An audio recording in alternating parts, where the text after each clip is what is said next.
Hello. Today, I thought we would talk about meetings industry publications and why I think it would be in your best interest to subscribe to them. Now, some of the publications I'll talk about are electronic and some of the publications are hard copy. Doesn't really matter. Either is good, but it's all about helping you to get the information.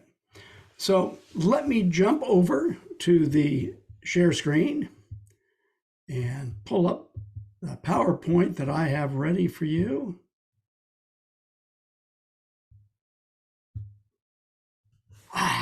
There we go. Beautiful. Okay, so as I said a moment ago, meetings industry publications and why you're going to want to subscribe. So I've got a handful of publications here in front of me, and I'll talk about a couple of them. But what I want to do is I want to give you a substantial list. So here's what I want you to do right now. Before we go any further, I want you to do a screenshot of this, or screen save, or screen print, or whatever it is that your computer tab has.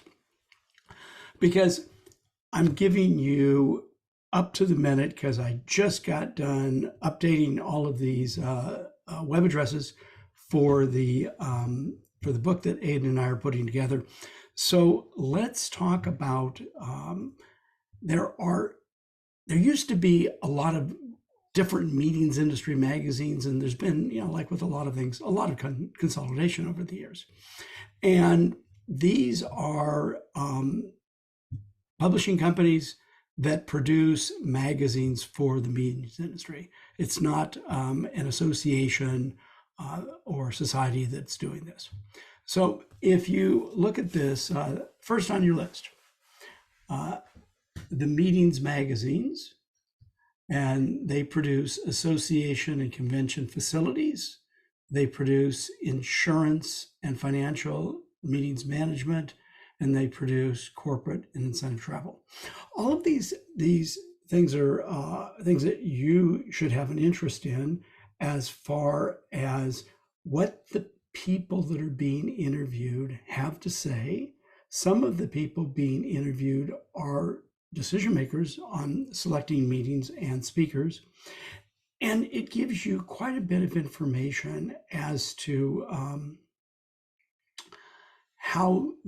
what the people in the meetings industry are dealing with. So when you're talking to decision makers that you're trying to convince them to book you as a speaker, if you have a really good understanding of what's going on in the meetings industry, you can drop a few things like, go, well, I know you're dealing with this, that, or the other right now, and here's how I can help solve that problem. Also, we have Meetings Today.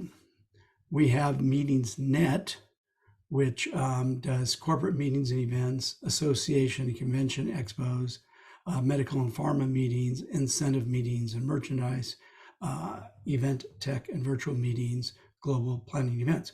Again, so if there's a specific place that you're looking for. Now, most of us on this call are very interested in associations. Okay, well, Meetings Magazine has a association-related publication, and MeetingsNet has an association-related publication. Now, North Star Meetings, or North Star Meetings Group, they have incentive, meetings and conventions, meetings news, and successful meetings. And I'll talk to you about a little bit more about these in just a moment. And then there are Smart Meetings Magazine and Special Events Magazine.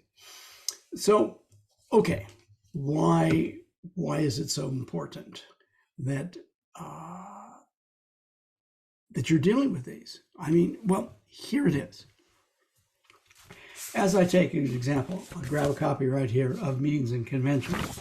As I look through this magazine, I'm going to be reading articles about what's going on in the industry. Some people are going to be quoted, mentioned that I may want to contact. And, it also, it appears to me, it's very, very funny, that I completely forgot to put one on here. Small market meetings. And small market meetings. Oh, well, forgot it. Now you know. Um, let's move to the next slide real quick. The meetings and conventions, the small market meetings, the successful meetings, the smart meetings, and others, all put on hosted buyer events. Now, we've got another workshop. You can go into the ASSC vault and you can watch the workshop that I went into a lot of detail on hosted buyer events and the who, what, where, and why. But I will just say that it's good to subscribe to these meeting magazines so you can understand what the hosted buyer events are. The other thing that you may not know, I'll pull a couple of things. I get a magazine from PCMA. Now, you've probably heard me mention a million times as far as meetings industry related organizations. There's MPI, Meeting Professionals International, and there's PCMA, Professional Management Convention Association. MPI is kind of a waste of time because they're mostly logistics people, but the PCMA people, they are the decision makers. They produce Convene magazine. Now, I'm not a member of PCMA, but I get the hard copy Convene. And one of the things that I love when I go through this, the number of people that are being interviewed and mentioned, and they're all meetings decision makers. So I would encourage you to, to go to these websites that I've given you. I would encourage you to look, okay, do they have a digital newsletter? Great. Do they have a print magazine? Great. Subscribe to both. And, you just, I'll just tell you, the magazines that send out hard copies, or the meetings industry, or the publication houses that send out these magazines, they want to send a lot to as many meeting planners as they can, because the more meeting planners they're sending these magazines to, the more they can get subscribers. The more they can get sponsors. And so all I'm going to tell you is they will, if you fill out the application properly, because you are involved in the meetings industry, they will probably reward you with the hard copy magazine.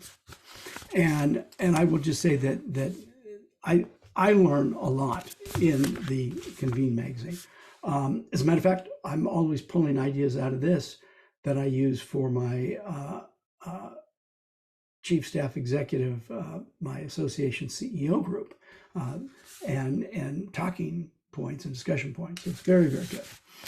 Additionally, there's something out there called third-party planning companies. So the way it works is a corporation or an association will hire a third party, and just like with speakers bureaus, how speakers bureaus claim, now whether this is true or not, we can talk another time, but speakers bureaus claim to the corporate and the association meeting planners that if they hire through the speaker bureau, they're going to pay the same price as if they hired the speaker direct.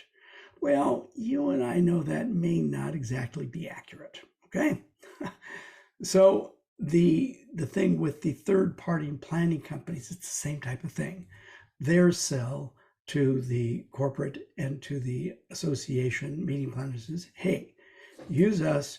We negotiate with all the big hotel chains all the time. We've got relationships.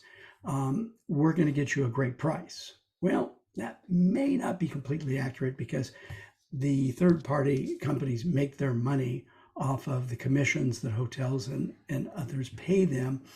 And I do know that when I put on the Cigar Pig Mastermind in Key West, I put a contract together that specifically states no commissions. And that way I'm getting the absolute best price and the best concessions. So not to get into it too heavy, but understand that there are companies out there like Conference Direct and Helms Briscoe that specialize in doing the meeting site acquisition or the venue acquisition. Now, one of them, Conference Direct, and I'm just going to put this magazine here. They produce this magazine, Meeting Mentor, and it comes out, I think, 4 times a year. And they interview most of their association and corporate clients in their magazine, which is really great because now you find out who the decision makers are. So you can go to Conference Direct, to their website. It's meetingmentormag.com. Just do a screenshot or just Google Conference Direct, and you can get the digital or you can subscribe to the hard copy. I love the hard copy. Also within that, another company out there, Helms Briscoe, I don't think they do a publication. If they do, I haven't been able to find it, but it's just so you know, it's another of those third-party groups. Well, that's kind of it. So what I'm going to do is just do a little review here. So, okay, you want to go to the various meetings, the publishing houses that produce the meetings magazines. You want to either get them electronic, e-copy, or hard copy. A lot, not all, but a lot of those companies are also doing hosted by or events, which again, there's another workshop in behind the vault at ASSC that you can get a hold of, where I get really detailed into hosted by or events. And what it basically is they pay to have meeting planners go to an event for a few days. All the vendors pay to, they pay so the meeting planners can come basically for free. And the vendors are guaranteed a certain amount of appointments, speed dating, have you. Where we speakers can profit from that. And Janice Litvin, as a matter of fact, she just watched one of the interviews at the ASSC conversations with Lauren Edelstein. And she's in charge of the meetings, the hosted by events at North Star. And Lauren, watched the interview, not Lauren, Janice watched the interview with Lauren. Janice called up Lauren. Janice got a booking. So she got to go speak at one of the meetings, I think it was in Denver, and she got to spend a couple of days not only getting to speak to these meeting planners, but schmoozing for the next couple of days, collecting cards, doing what you need to do. So that's one of the things that is high value.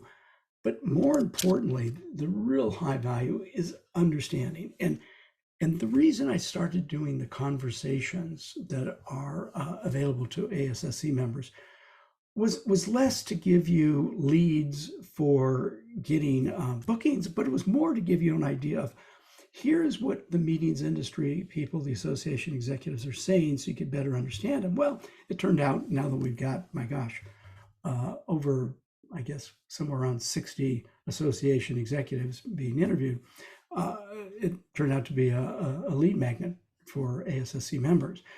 But the meetings industry magazines are a really good way for you to have your finger on the pulse of what's going on in the meetings industry, for you to sound very, very smart when you're talking with meeting planners, for you to understand the problems they're dealing with, and to actually, before you get on the phone with these people, figure out some solutions. Think about, how does what you offer, the way you offer it, and what you do, the way you do it, make their meeting better? And that's really what you want to do to get more bookings. Well, Aidan, I'm going to turn it back over to you, and you can get the networking going.